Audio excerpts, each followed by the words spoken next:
When kids can recall number facts quickly, they free up mental energy to focus on that higher order thinking, like your critical thinker, your problem solvers. They solve those multi-step problems quicker and more confidently, right? When they go, hey, I know what this language is saying. I know what I need to do. They recognize number patterns and relationships.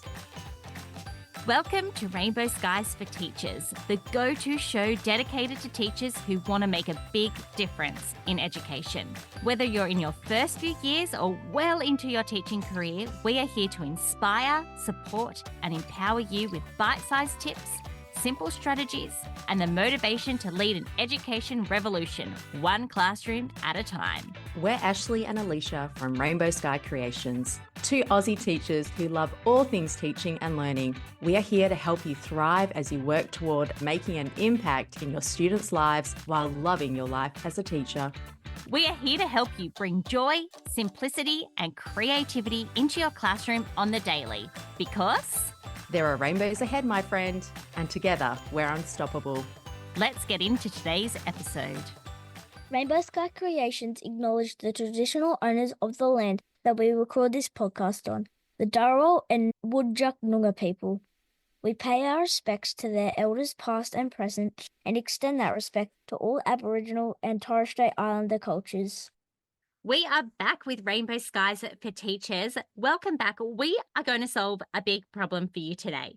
Yeah, we love solving problems. I feel like there's a lot out there for teachers, but we believe everything is fixable. And we're going to chat to you about a problem I had with my year 2 students. I taught at a school where I had 18 boys and 5 girls. And what do we know about boys and girls when it comes to competitiveness? Very different. Boy and girl learners in classrooms, very different. So I had a group of kids, they loved learning. They just were so curious. I was in a beautiful school, great surroundings, like lots of nature play, could get out and go annoy the big kids in the middle school. And they just loved maths. There was this little roadblock though. Their fluency was really struggling. I just couldn't find something to grab their attention. So yeah, we played lots of different games, but it's like they just were insatiable. They just wanted something more. This is where I solved a problem by finding something to grab their attention. And it involved, yes, an element of competitiveness, but not only competing against others, but competing against themselves. And this is where I created the Speedy Numbers booklet. Who doesn't love a little booklet, right? Oh, especially when you can do all of the prep in one go and then it lasts you like a term. It's the best. It's like the equivalent of when teachers get given or anyone gets given like a new diary or a new notebook. And the kids would get these little Speedy number booklets and the crisp, fresh pages, whatever color you'd chosen. It could be blue, pink, orange. And you'd just see them go, oh, is this all for me? You're like, yeah, this is yours. And you're like, oh, I've already got you hooked, kids. It's so funny because over Christmas break, I actually got these out for my own children, one who's in year 4 now and one who's in year 2, just to build up a bit of their fluency. And you might think, oh gosh, you're a really mean mum. Like, what a school teacher mum thing to do. But they loved these booklets and they have a little coloured page on the front. I think we started out with yellow and pink. And then when we got through those ones, went to green and blue. They loved them. I came into the house right towards the end of the holidays and we had some neighbours over and they had the booklets out just doing the questions together themselves because they were so enticing. So basically this is the problem that teachers have, and every teacher has it. I've been there a million times. Maths is so much harder for kids when they can't add, subtract, multiply, and divide fluently. Mm-hmm. So what do we need to do? We need to be able to get them to work on that fluency. And if you've been around here for a while, you'll know that we're really big on fluency in maths. And how do we do that? Alisha created these Speedy Numbers, and really, it made a huge difference in your classroom, didn't it? Absolutely. There was this element where you had consistent practice, one, and as well, the kids were motivated. So they were always trying to just get that little bit more efficient at adding their numbers, at multiplying their numbers. I had year 2 at the time, so it was a big focus on addition and subtraction, and then we're doing our basic multiplication of our 2s and 5s. You would see the kids just wanting to give it a go, and they're wanting to get that little bit better, and then they get that little bit better and quicker, and they want to go share that news with someone. So it was just an overall positive motivator in the classroom. Definitely. I remember when you first put these into action, Rainbow Sky was only quite young and you created these for your class. And then you said, Ash, I created these booklets and they are going great guns in my classroom. We need to get these out into the world for other teachers. And so we did. And we had so much positive feedback from other teachers. Teachers like Albertine said, automaticity is so important and this resource really supports it. And then we've had other teachers that say, look, I wasn't a huge believer in timed tests, but this has converted me.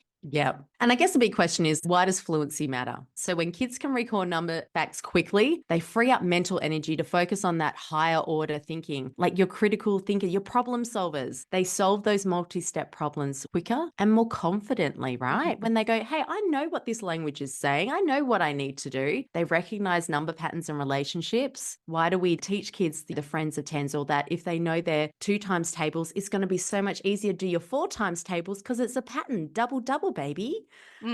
They build stronger problem solving skills, and look, they engage in maths with less frustration. Like, you're building up that, I guess we're firm believers in that growth mindset of, hey, you can build this muscle. Your brain is amazing. You can build this muscle to learn the skills and you will get better and you will get stronger and you'll be able to apply it in more complex situations. So that's why we feel these booklets really work. Yeah. And once they can see their own progress, that's where the magic happens with the kids. And learning is like magic because it takes a bit of time. Yes, there's a little bit of frustrations or sometimes there's some hiccups along the way. But when you get to see as a teacher that they're making progress, but even better when they get to see themselves and they're taking control over their own learning, that is amazing. That's one of my favorite parts of being a teacher. Absolutely. And over here, we're firm believers in giving kids ownership and having a sense of autonomy over their learning. So we have created it in a way where we package number values together. With the multiplications, you got your 2, 5s and 10s. And like with the division, we've done the same. So you're building up on those layers to assist kids who are learning at different paces and different levels. And look, it's a bit like doing those tick boxes on your to-do list, right? There's something really therapeutic in that roteness of tick, tick. And when you're doing that element of that learning, that practicing, but when you add that element of fun and excitement to it, or that element of, oh, there's like an end goal, it doesn't become so monotonous. You're mixing it up. It's not like I'm learning it all in sequential order. It's, oh, there's a question and up here, down there, over there. So it creates a bit of spice to their learning. Yeah, it sure does. I remember back when I was at school how we learnt our times tables, and we just learnt with one method, and that was singing those songs, the times table songs. Yeah. And we just sung them over and over and over again. And yes, there's premise in that, but it wasn't a lot of fun. But for those active boys in the classroom, I bet that there was a bit of pushback there too. This sort of activity, they're actively doing something. You're providing a different way. So yeah, keep the songs if you're practicing the songs in your classroom. But this is another way for different kinds of learners to work on that rote learning that we do need to do. But there is a fun way to do it instead of just continually chanting the same thing over and over again. Yeah. And I guess with these booklets, one, you don't even have to have them as a booklet. You can just print them off and give strips to your kids and they come and choose which one they want to do, giving kids even more agency over their learning, directing them down the right little pathway for them. You can have it so that some kids might not even want to time at first. So you don't have to do the timing element. If you've got some kids in your class who don't find that makes them more anxious, then you say, don't worry about it. Just do it at your pace. That's fine. But there's real versatility in how you can as well use these resources, is what we're trying to get at. Yeah, I got a message on Instagram from a lovely teacher. We're going to call her Kat. And she said she wanted to know how these Speedy Numbers worked because she's found that in the past, I think she's quite an experienced teacher, that doing timed mental maths tasks can be really stressful for weaker students, especially when others are really progressing and they're really struggling. And she was like, what are your thoughts on this? And when I got this message, I was in the car with my whole family and I was like, oh, I totally agree with this. I've been in this situation too, where students that are on that end of struggling, that this can be really hard, but there's lots of different ways to differentiate this sort of activity for those struggling learners. And I suggested that firstly, it's not a competition between each other. It's really you're only focusing on your own personal best, which I really love because you're just focusing on you and your progress. But if it were me,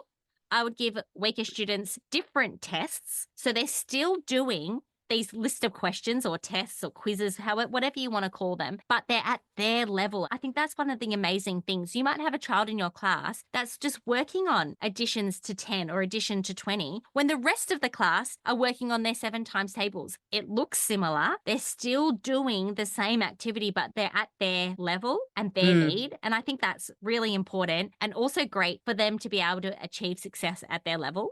I also said to her, you could give your weaker students their own timer, like an iPad. I know there's lots of technology in classrooms, and then they can complete their own set of questions and just time themselves or give themselves a time. So maybe they're working with 5 minutes when everyone else is working with 3 minutes, or maybe they're just timing, and once they get all the questions done, they stop it. Or maybe they're just doing 10 of the questions when everyone else is trying to complete all of them. So there's lots of different ways to differentiate for the class. And I'm so glad that our lovely teacher, Kath, here got in contact and asked the question, because it's really important as teachers that we are asking questions to be able to create experiences that are valid and important and positive for every child in our class. 100%. And these are the questions that teachers have, right? You have this question, you're like, but how do I make it accessible and inclusive to all the learners in my classroom? I feel like that's what professional development days are all about. You're like, but show me the how. I want to know how to do it. Someone walk me through it. There are no limitations.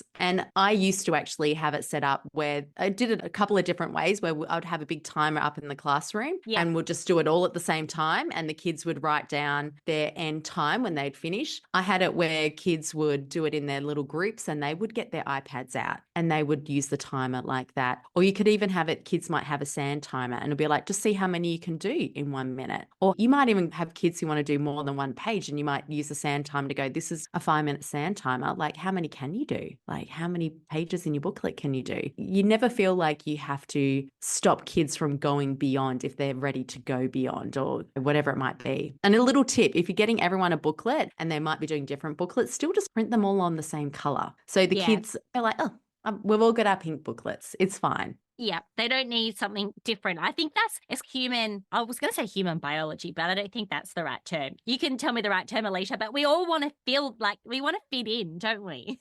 Yeah. Human nature. Human nature to feel like you're included, like you're part of the community, you're part of the team.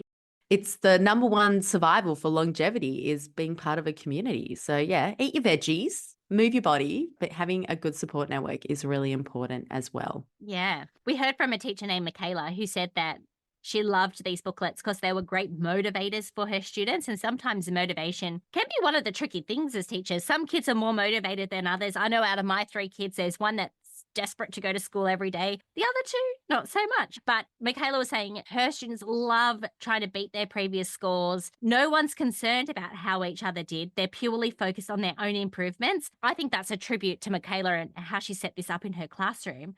But also that it's possible. You can do that. And at the same time, you're really working on that fluency, which is then going to have a flow-on effect with all of your other maths lessons. Yeah, that's it. So we had a little look at some stress-free alternatives. So we've said, let the kids have a personal timer. They could look at just setting their personal best. So they're just trying to do better than what they did last time. So it's not focusing on what all the other kids are up to. Yeah. You could look at do the clock counting up, not down. So instead of the countdown timer, let the clock count down. So we've said you can do that with a timer or with a sand timer and just flip it over and go, what can you get done in that time? And another one is like flexible question goals. Like you said, adjust the number of questions that they're getting. And I think at the end of the day, we don't always just need a timer. We just need to know that I did good. I did great. Like I got 10 out of those 12 questions right. And that's awesome. And I think sometimes it does open the opportunity to have a chat with kids that if they end up really focusing on what they got wrong, it's like talking about those thought patterns and go, hey, rather than focusing on the 2 that you got wrong, let's focus on the 48 you got right. And there is really opportunity to go beyond just the mathematical side of it, but that kind of a social and emotional learning side that we realize is embedded in every single thing that we do in the classroom, and really nutting out and just celebrating the successes. And if they did make a mistake, I would do this. And I've always done this pretty much for the majority of my teaching. I got a great teacher who said, why don't you just give your kids tests back to them, whatever it might be, or any work,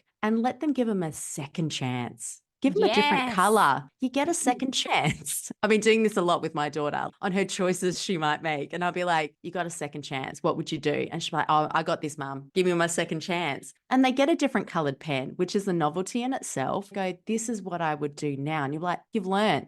You have learned from that mistake. It wasn't bad that it happened. It just showed us what the next moving piece is in the stopping block you had or whatever it might be. So don't ever be afraid to give it back to the kids and let them have a second chance. And oh my gosh, what if they stuff it up again? It's another learning opportunity. It might be like, hey, all right, think of Who Wants to Be a Millionaire. It's okay, you got to call a friend. What if you called a friend? What do you think they might show you? And you get a friend over and they got a different color and they'll be like, this is what I would do. I think you're getting stuck on this spot. And it's just so valuable. Remember, you don't always have to be the one there to be the teaching tool. There are peer mentoring, peer teaching is just as powerful for the student receiving it and the student delivering it. So many benefits.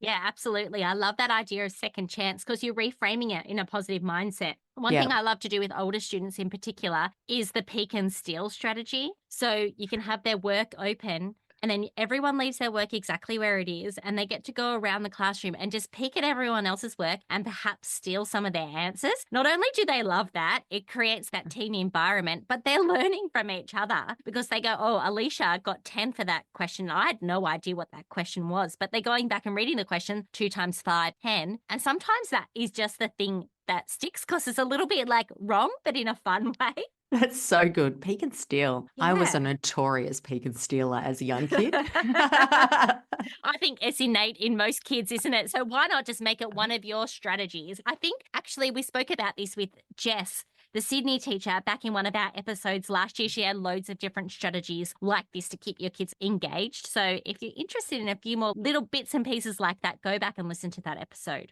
Yeah, we'll pop that link in the show notes so you can get some really expert tips. I feel like upper primary teachers have some like really amazing tips that you just go, oh my God, that would so work with my younger students. Yeah, they do. I know it works both ways, but the early years and the younger years.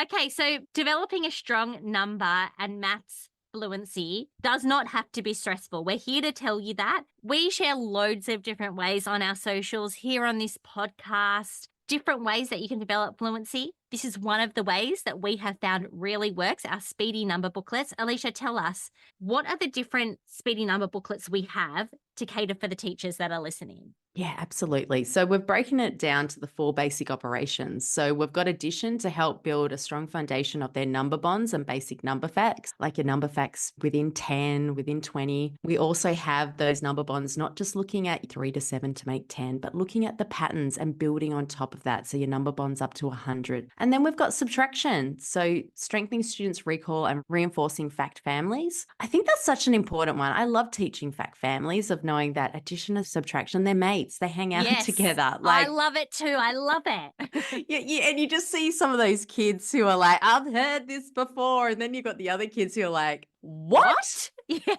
Mummy, daddy, baby can be put in different orders. And oh my goodness. Actually, a little something for our listeners that we haven't announced anywhere else is that we've been working on a few new activities. And there is one that I just was tinkering away with yesterday that explores this idea of addition and subtraction fact families. So stay tuned. That's just a little secret just for podcast listeners. Nice one. So we've got addition, subtraction, then we've also got multiplication. So really supports the mastery for those times table recall for the upper, even middle to upper primary. So we've got that covered for all your times tables from 2 up to 12. And then we've also got consistency with the division facts and also really bringing in that fact family of kids can get real roadblocks with division. If you've got multiplication, you have got division, my friend. They are working hand in hand. Do not forget that. You have all the skills for this. And I know that we've had some teachers who have hit us up and said, oh my gosh, I'm loving these. I need some editable versions because I've got some kids who are just ready to go beyond this and take it up to the next level. Don't ever feel like you've got that limitation on like the types of number problems in these booklets. And if you're like, hey, my class are really loving this and would love for this skill to be covered, we're always open to creating new booklets because it's just a bit of fun, really. Love it. Yeah, that's Alicia's job inside the business. And often I have to go and check the answers and I'm like, oh gosh, it helps build my number fluency as well. Yes, there's only so many things AI can do efficiently. Yeah. So if you're looking for something that builds your math fluency in your classroom, but also confidence in your students, if you're looking for an activity that is fun and engaging at the same time, and makes differentiation simple for you as the teacher, because we're all about simplifying busy teachers' lives, then perhaps this is something that you want to check out. We will make sure that we link those booklets in the show notes. We'll pop the links to addition and subtraction together, multiplication and then division. And then we've also got one with everything. So if you're a teacher that you're teaching multiple grades, or you just have a huge range in your classroom and you're just not sure, you just want it all, we've got that all together in one bundle as well. So we'll make sure the links are in the show notes for you for easy access. Yeah. And if you like these, you are going to be using them year after year. And you might even find to bring them out each semester and pull out a new little booklet for your students. So yeah, go grab yourself some Speedy Numbers. Yeah. Thanks so much for listening today. We spoke about maths, which is something that we absolutely love, but we'll be back next week with another topic. We're excited for what is in store on the Rainbow Skies for Teachers podcast. We have even got some really great interviews coming up too. We've been in the background recording those. So please don't go away. Come back next Monday when our next episode drops.